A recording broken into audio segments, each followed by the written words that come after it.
The Vanity of Amara. Before we meet Amara, there is another story, one that begins in the same city of Ashvale, but in a place where golden light never quite reaches. In the artisan quarter, where the smell of molten glass mingled with the salt of the sea, there lived a young man named Elian.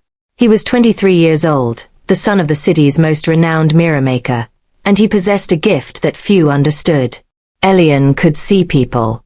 Not just their faces, their clothes, their social standing. He could see them. The laugh lines that told of joy. The worry creases that spoke of sleepless nights. The way someone's eyes softened when they spoke of those they loved. To Elian, every face was a story, and every story was beautiful. His father's workshop supplied mirrors to the wealthy families of Ashvale. The largest order always came from the house of Amara, the merchant's daughter, the golden goddess herself. Elian had delivered mirrors to her tower room himself, dozens upon dozens, and each time he caught a glimpse of her, his breath would catch. Not because of her beauty, though he couldn't deny it existed, but because of what he didn't see when he looked at her. There was no story in her eyes. No depth. No pain or joy or fear or love. Just reflection. As if she herself were made of glass, showing only what others projected onto her. That one will break, his father had said once, watching Elian stare after Amara's carriage. Things that cannot bend always shatter. Maybe she just needs someone to see her, Elian had replied. No, son. She needs to learn to see others. Until she does, she's just a beautiful prison with no one inside. Elian had never forgotten those words. And though he knew a mirror maker's son could never approach the golden goddess, though he knew his face was too plain and his hands too scarred from work, he carried a secret hope in his heart like a coal that never quite went cold. He hoped that someday, somehow, Amara would learn to truly see. He never imagined he would be the one to teach her. Amara was the only daughter of the wealthiest merchant in the kingdom, a man who had built his fortune trading spices, silk, and precious stones across 3 continents. But Amara's real treasure wasn't her father's wealth. It was her face. She was not merely beautiful. She was a living sculpture of perfection. Her skin shimmered with a honey-gold luminescence that seemed to glow from within. Her eyes were impossibly large, rimmed with naturally dark lashes, and colored like amber catching sunlight. Her cheekbones were sharp enough to cut glass, and when she smiled, on the rare occasion she chose to, it could stop a merchant mid-negotiation or make a warrior forget his name. The city called her the Golden Goddess. But there was one person who never used that name. Elian, the mirror maker's son, called her the girl who lives in reflections. Never to her face, of course. He was far too invisible to her for that. By 17, Amara had rejected 17 marriage proposals, each from wealthier, more powerful men than the last. She didn't reject them with kindness. She rejected them with cruelty. Your face is too common, she told the duke's son, making him blush crimson before his entire court. Your hands are too soft. A real man should have calluses from conquering empires. She sneered at the young general, who had earned those soft hands through years of strategic brilliance that had saved thousands of lives. You smell like disappointment, she whispered to the merchant prince, loud enough for his entire entourage to hear. The young man, who had traveled 3 months to meet her and had composed poetry in her honor, left that very night and never returned to Ashvale. The city began to divide. The wealthy and powerful laughed with her, desperate to stay in her favor. The servants, the poor, the ordinary, they whispered and hurt in silence. Amara spent her days in a tower room lined with mirrors. More than 50 mirrors, all crafted by Elian's father, arranged so she could see herself from every angle, in every light, at every moment. She employed 3 servants whose sole job was to maintain her beauty, oiling her skin with exotic unguents, braiding her hair with gold thread, painting her nails with crushed rubies and pearls. Her narcissism became legend. They said she once rejected a suitor who tried to give her a diamond because she felt the diamond should have been smaller so it wouldn't compete with her shine. What they didn't say, what no one knew, was that late at night, When the servants had gone and the candles burned low, Amara sometimes stood at her window and looked out at the city below with an expression that almost resembled loneliness. Almost. But then she would catch her reflection in the dark window glass, smile at her own beauty, and the moment would pass. The day everything changed. It was a Tuesday when Elian received the summons to Amara's tower. One of her precious mirrors had cracked, not broken, just the smallest fissure in one corner, and she demanded it be replaced immediately. Elian's father was away on business, so the task fell to him. He climbed the tower stairs with the new mirror carefully wrapped in cloth, his heart beating faster than the climb warranted. He'd seen Amara a dozen times before, always from a distance, always briefly. But something about today felt different. When he entered her chamber, she was standing at the center of the room, surrounded by her constellation of reflections. The afternoon light streaming through the windows made her glow like a figure from a painting. For a moment, Elian forgot to breathe. Then she spoke. "You're late." Her voice was cold, imperious. She didn't even look at him. "My apologies, miss," Elian said, moving to the wall where the cracked mirror hung. "My father is away, so I don't care about your father. I care about my mirrors. That one is ruined. It shows a distortion. I can't have imperfection around me." Elian examined the mirror. The crack was so small he had to look twice to find it. "It's barely visible. To you, perhaps." Now she did look at him, and her amber eyes were sharp as broken glass. "But I notice everything about beauty. Every flaw. Every imperfection. That's what separates people like me from people like you." She said the last word like it tasted bitter.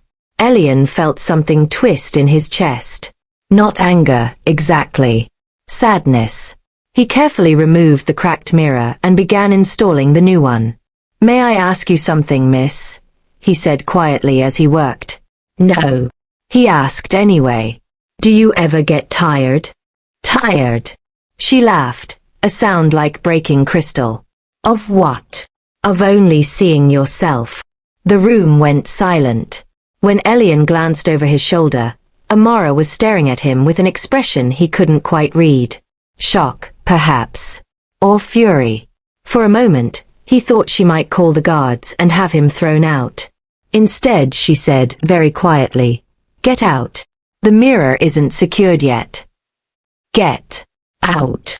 Elian gathered his tools and left, leaving the mirror hanging slightly crooked. As he descended the tower stairs, he felt a strange mixture of regret and relief. He'd finally spoken to her, truly spoken to her, and all he'd managed to do was make her angry. He didn't know it then, but those 7 words, "Do you ever get tired of only seeing yourself?" had planted a seed. A tiny, uncomfortable seed that would begin, slowly, to grow. 3 months passed. Autumn arrived with its golden light and cooling winds, and the entire kingdom prepared for the grand festival. A celebration where people from all corners of the realm gathered in Ashvale. Elian worked long hours in his father's shop, crafting small hand mirrors as gifts for the festival goers. He tried not to think about Amara, though his thoughts drifted to her tower more often than he cared to admit. He wondered if his words had meant anything to her at all, or if she'd forgotten them the moment he left. He was about to find out. The night of the festival arrived. The palace opened its doors to the celebration, and the grand ballroom blazed with 1,000 candles. Elian attended with his father, both dressed in their finest clothes, which, for artisans, meant clean shirts and well-mended jackets. They stood near the back of the crowd, watching the nobles arrive in their finery. Elian's father was discussing potential business with another craftsman when the music suddenly stopped. "She's coming," someone whispered. Everyone turned toward the grand marble staircase. And there she was. Amara wore a gown woven from fabric so fine it seemed made of moonlight itself. Every thread had been dyed in rare pigments that cost more than most families earned in a year. The dress caught the candlelight and transformed it into liquid silver, flowing around her like water. She arrived fashionably late, making her grand entrance down the staircase with practiced perfection. The crowd parted like the sea before a prophet. Musicians lowered their instruments. Conversations died mid-sentence. Amara descended slowly, deliberately, savoring every gasp, every stare, every dropped jaw. Her face held an expression of serene satisfaction, as if this adoration was not just expected but owed to her. Elian watched from the back of the crowd, and his heart ached. Not with desire, but with sadness. She was so beautiful it hurt to look at her. And yet, there was still that absence, that emptiness where a soul should shine through. At the bottom of the stairs, Amara twirled, and her gown created a whirlwind of light and color. The crowd gasped in appreciation. That's when it happened. An old woman had been making her way through the crowd, carrying a simple basket of flowers, common daisies and wildflowers, nothing precious or rare. She'd been hoping to sell them to young couples at the festival. But when the crowd surged backward to give Amara space, the old woman was caught off balance. She stumbled directly into Amara's path. The basket went flying. Flowers scattered across the marble floor like fallen stars. The old woman, trying desperately to avoid stepping on Amara's magnificent gown, lost her footing and tumbled down the last 3 steps. She landed hard, her fragile bones making a sound that made several people wince. The crowd gasped in horror, but no one moved to help. All eyes remained on Amara, waiting for her reaction. Elian started forward instinctively, but his father's hand on his arm stopped him. "Wait," his father whispered. "Let's see what the goddess does." Amara's face transformed. The serene beauty twisted into something ugly, pure disgust and rage. "Do you know who I am?" she hissed, looking down at the elderly woman struggling to rise from the marble floor. "Look at you. You've ruined my gown with your dirt. How dare you walk in my path?" The old woman, now sitting among the scattered flowers, looked up. Her face was weathered as driftwood, but her eyes were clear and strangely bright. "Child, I'm so sorry. I didn't see." "I don't care what you didn't see," Amara snapped. "I care that you've touched the hem of my gown with your filthy hands. Guards, remove this trash from my sight. And take these pathetic flowers with her. Burn them if they dare to touch my father's palace again." The guards came forward, embarrassed and apologetic. They gently helped the old woman to her feet. She was shaking, clearly hurt, possibly injured from the fall. But the damage was done. The entire festival had witnessed Amara's cruelty, and an uncomfortable silence fell over the gathering. That's when Elian finally pulled free from his father's grasp. He pushed through the crowd and reached the old woman just as the guards were about to escort her out. "Wait," he said. "Let me help her." He knelt and began gathering the scattered flowers, placing them gently back in the basket. The old woman's eyes filled with tears. "Thank you, young man," she whispered. "You have a kind heart." "Her heart is weak," Amara's voice cut through the silence like a blade. "Wasting sympathy on someone who should have watched where she was going. Remove them both. They're ruining my celebration." Elian looked up at Amara then, and their eyes met across the marble floor. He saw her recognition. She remembered him, the mirror maker's son who had asked if she ever got tired of seeing only herself. "You asked me if I got tired," she said, her voice carrying across the silent room. "I didn't answer you then. I'll answer you now. No. I never tire of beauty. And I certainly don't tire of being free from ugliness like this." She gestured dismissively at the old woman and Elian both, lumping them together as things beneath her notice. Something in Elian's chest broke then. Not his heart, something deeper. It was the death of hope. "Then I pity you," he said quietly. But in the silence of the hall, everyone heard. Amara's eyes widened. No one had ever pitied her. She opened her mouth to respond, but before she could speak, the old woman's voice rang out. It wasn't the weak, trembling voice of moments before. It was powerful, resonant, echoing through the hall like thunder through a canyon. "You have polished your body so bright that your soul has become invisible." The old woman stood straighter now, and suddenly she didn't look quite so frail. There was something else about her, something ancient and otherworldly. The air itself seemed to shimmer around her. A beauty that comes from pride is a beauty cursed to rot. I curse your reflection to show you the truth of what you truly are. Every time you look in a mirror, you shall see not your face, but the ugliness that lives inside you. Amara laughed nervously. You're insane. Gods. But the old woman continued, her weathered face suddenly luminous with power. And this curse shall not break until you learn to see beauty in others, and to love what the world calls ugly. She raised her hands to the sky, and the candles throughout the hall flickered and dimmed. When you have washed the feet of a beggar, fed a hungry child with your own hand, and truly loved someone the world despises, only then will your face return to you. But it will be marked. A reminder that true beauty is never skin deep. The temperature in the room dropped. Elian felt the hairs on his arms stand up. And one more thing, the old woman said, turning her knowing eyes to Elian. The one who sees you truly will be your greatest test and your only salvation. Choose wisely whether to see him in return. Then she was gone. Not walked away. Not escorted out. Simply, gone. One moment she stood there, glowing with strange power. The next, there was nothing but empty air and scattered flowers. The crowd erupted in chaos. People shouted, pushed, fled toward the exits. Amara stood frozen on the marble floor, her face pale as death. Elian remained kneeling where he was, the old woman's words echoing in his mind. The one who sees you truly will be your greatest test and your only salvation. He looked up at Amara one more time. She was staring at her hands, turning them over and over, as if expecting them to change before her eyes. Then she ran. She gathered her moonlight gown in her fists and fled up the marble staircase, leaving the festival in ruins behind her. Elian slowly stood, still holding the basket of flowers. His father appeared at his side. That, his father said quietly, was either the best or worst thing that could have happened to her. Do you think the curse is real? Elian asked. His father looked at the space where the old woman had vanished. Son, I've lived in this city for 50 years.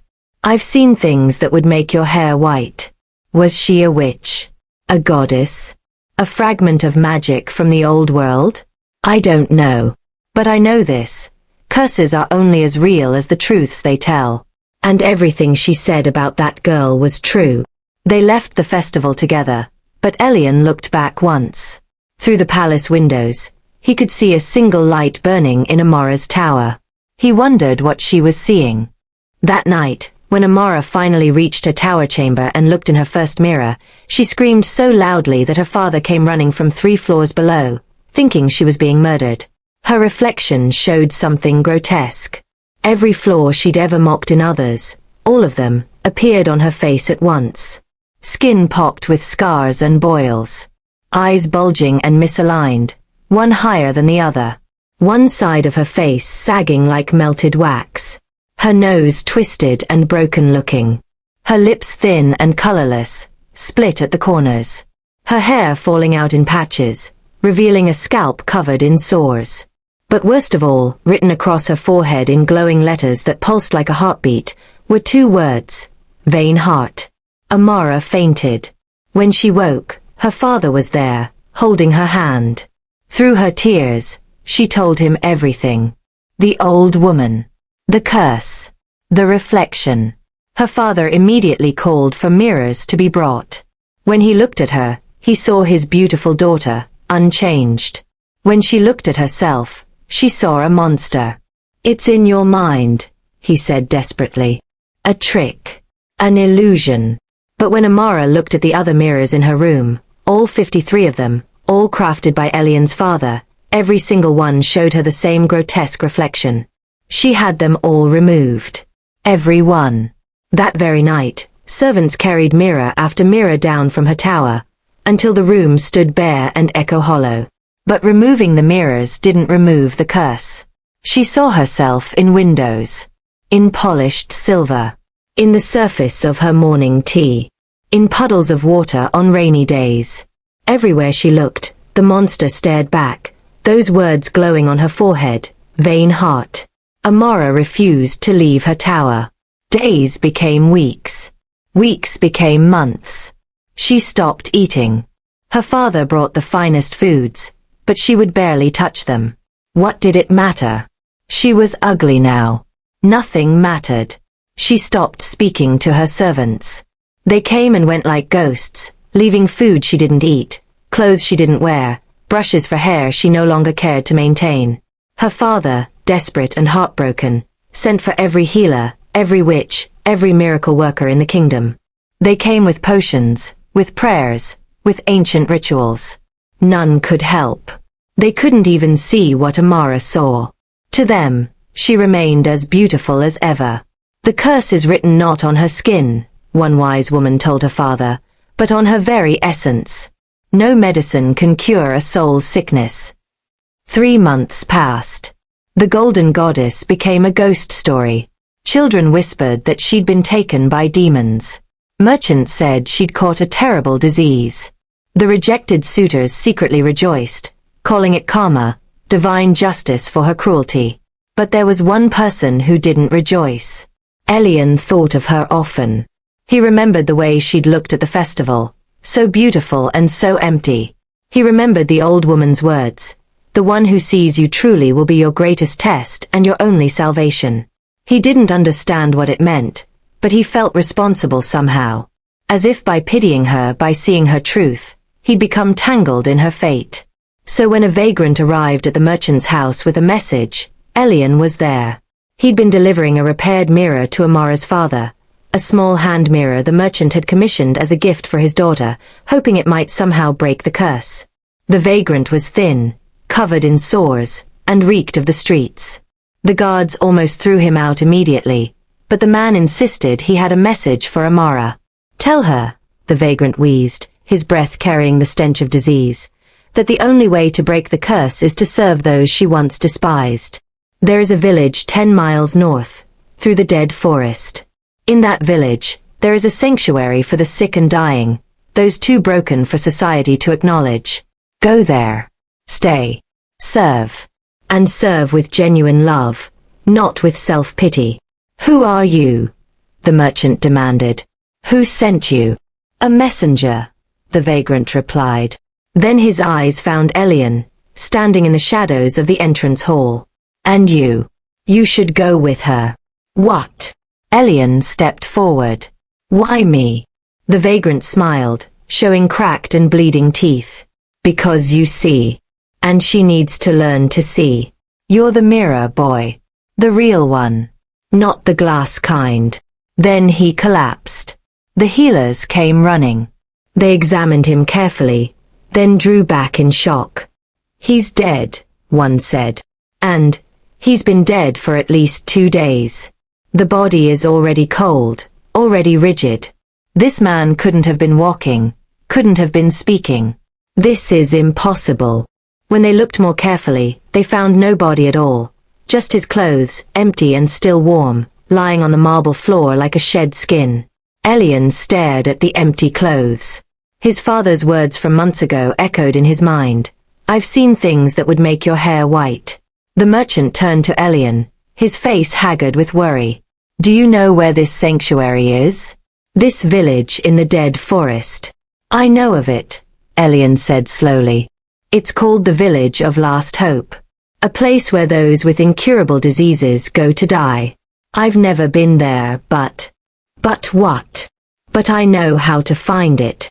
The merchant grasped Elian's shoulders. "Will you take her? Will you guide her there? I'll pay you anything, everything. I'll..." "No payment," Elian interrupted. "If I go because..." He paused, unsure how to explain. "Because I think I'm supposed to." That night, Elian spoke with his father in their workshop. The old man listened to the story, nodding slowly. "So you're going to walk into the dead forest with the girl who thinks you're beneath her notice, to guide her to a sanctuary of plague and death, because a dead man told you to? When you put it that way, it sounds insane." "It is insane." His father smiled. "But sometimes the most important things we do are the insane things. The things that make no sense except to the heart. She doesn't even know I exist. Not really. She will, his father said. Son, I've watched you look at that girl for years. Don't think I haven't noticed. And I've watched her not see you. But the thing about curses, the real ones, the true ones, is they break us down until we're finally ready to see what was in front of us all along. You think she'll ever see me? His father's eyes were sad and knowing. I think before this is over, she'll see everything. They left 3 days later, at dawn. Amara emerged from her tower for the first time in months, wearing a heavy cloak with the hood drawn far over her face. She couldn't bear the thought of anyone seeing her cursed reflection, though of course, no one else could see it. To the servants and guards who watched her leave, she looked as beautiful as ever. But she didn't know that. She truly believed she'd become a monster. Elian waited at the city gates with a pack of supplies. When Amara's carriage arrived and she stepped out, she barely glanced at him. You're the mirror maker's son, she said flatly. Yes, miss. My name is. I don't need your name. I need you to take me to the sanctuary. That's all. Her voice was dull, lifeless. All the crystalline pride had drained away, leaving something hollow. The village is 10 miles north, Elian said gently. Through the dead forest. The journey will take most of the day, and we'll need to camp overnight once. The forest is difficult to navigate. Then let's begin. The sooner we arrive, the sooner I can break this curse and leave that place. She started walking without waiting for him. Elian adjusted his pack and followed. Behind them, Amara's father watched from the carriage, his face etched with worry and love. He'd wanted to send guards, servants, provisions. But the vagrant's message had been clear. Amara must go with humility, not with an entourage. So it was just the two of them. The golden goddess who saw herself as a monster, and the mirror maker's son who saw her truth. The first hours passed in silence. They walked along the coastal road until it turned inland, following a path that grew narrower and less maintained. The dead forest loomed ahead, its trees twisted and dark even in daylight. It was called the dead forest not because nothing lived there. On the contrary, it teemed with life. It was called that because people who entered it often never came out. The trees grew so thick that paths disappeared. Strange sounds echoed through the branches. Those who emerged spoke of visions, of voices calling their names, of time moving differently within the shadows. As they reached the forest's edge, Elian stopped. We need to wait for full daylight, he said. Entering the forest at dusk is dangerous. I don't care about danger. But I do. Elian's voice was quiet but firm. If we're going to do this, we do it safely. We'll camp here tonight and enter at first light. For a moment, he thought she would argue. Instead, she simply nodded and sank down onto a fallen log, her head in her hands. They made camp in silence. Elian built a small fire, prepared a simple meal of bread and dried meat. Amara ate nothing. You should eat, he said. You'll need your strength. Why do you care? The question hung in the air. Elian considered his answer carefully. Because suffering doesn't make me happy, he said finally. Not even when it's someone who was cruel to me. Amara's head jerked up. Even with her hood covering most of her face, he could see her eyes widening. I was cruel to you. You don't remember. I delivered a mirror to your tower. You told me I was imperfect. That I was nothing like you. She stopped. Her voice became very small. I said that to a lot of people. I know. They sat in silence. The fire crackled. Night birds called from the forest. Finally, Amara spoke again. What did I really look like? Before. What do you mean? When you saw me, what did you actually see? Elian poked the fire, considering. I saw someone beautiful. But I also saw someone empty. Like a perfect painting with no artist's heart in it. That's honest. Her laugh was bitter. And now, What do you see now? I see someone who's suffering. Someone who's scared. You can't see my face. I'm covered. I don't need to see your face to see you. Amara was quiet for a long time. When she spoke again, her voice shook. Everyone always looked at my face. That's all anyone ever saw. But you see the things I tried to hide. How is that possible? My father taught me to look at more than surfaces. He said every face tells a story, but most people only read the first line. What story does my face tell? Which face? Elian asked gently. The one you think you see, or the one that's actually there? There's a difference. I think there always has been. They fell silent again. The fire burned low. Eventually, Amara lay down on her bedroll, still fully cloaked, and turned away from the light. Elian stayed awake, keeping watch. In the darkness, he heard a sound that made his chest tighten. Muffled sobbing, quiet but unmistakable. The golden goddess was crying. He said nothing. Some pain needed privacy. But he stayed awake all night, keeping the fire burning, keeping watch over her sleep.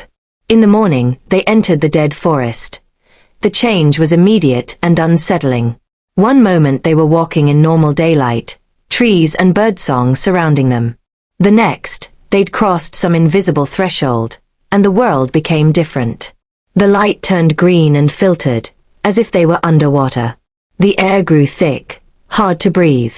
The path they'd been following simply vanished, leaving only the twisted roots and thick undergrowth. Stay close, Elian said, reaching back to take Amara's hand. She flinched at the touch but didn't pull away. Her hand was cold, trembling slightly. They walked for what felt like hours. Time behaved strangely here. The light never seemed to change, staying in that perpetual green twilight. The trees whispered with no wind. Shapes moved in the peripheral vision but vanished when looked at directly. Elian. Amara's voice was tight with fear. I'm here. I keep seeing things. In the trees. So do I. Don't look at them directly. Just keep moving forward. But the forest had other plans. They came to a clearing where a pool of perfectly still water reflected the canopy above. Elian tried to lead them around it, but Amara stopped, frozen. What is it? He asked. The water. I can see my reflection. Don't look at it. It's probably part of the forest's tricks. But she was already walking toward it, drawn like a moth to flame. She knelt at the water's edge and pushed back her hood. Elian expected her to scream again, to see the monstrous reflection the curse had shown her. Instead, she went very still. What do you see? He asked softly, kneeling beside her. I see. Her voice broke. I see myself. My real self. But I'm old. So old. And alone. Surrounded by mirrors but completely, utterly alone. There's no one. No one loves me. No one knows me. I'm just empty. A beautiful shell with nothing inside. Tears ran down her face. Her real face, still beautiful to anyone who could see it, but twisted with genuine anguish. That's your fear, Elian said. Not your future.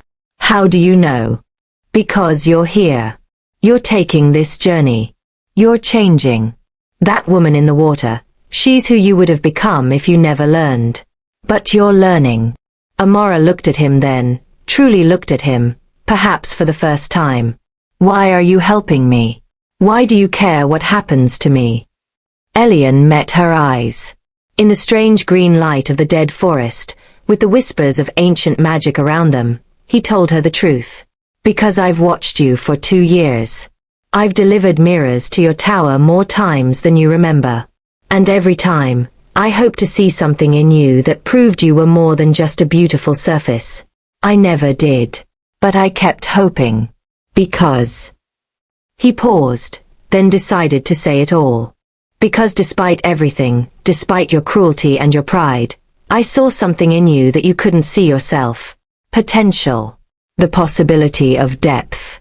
And I thought, if she could just see what she is instead of what she looks like, she would be the most extraordinary person in the world.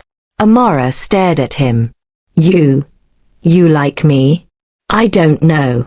I like the person you could become. The person I think you are, underneath everything. Does that count? That's the strangest thing anyone's ever said to me. Is it good strange or bad strange? For the first time since he'd known her, Amara smiled. It was small, tentative, but real. I don't know yet. They sat by the pool for a few more moments. Then Amara stood, wiping her tears, and pulled her hood back up. We should keep moving, she said. They walked together through the forest, and this time, when Elian reached for her hand, she took it willingly. If this story touched your heart, if it made you think differently about beauty, pride, or redemption, please hit that like button. It helps this story reach others who might need to hear it. And if you want more stories like this, tales of transformation, love, and second chances, subscribe and turn on notifications. I have so many more stories to share with you. Drop a comment below and tell me, what moment in Amara's journey resonated with you most? Was it the curse? The forest? Her time at the sanctuary? Or perhaps Elian's quiet love? I read every comment, and I'd love to hear your thoughts. Remember, you are more than what you see in the mirror. You are the love you give, the kindness you show, and the beauty you bring into the world. Thank you for listening. I will see you in my next video.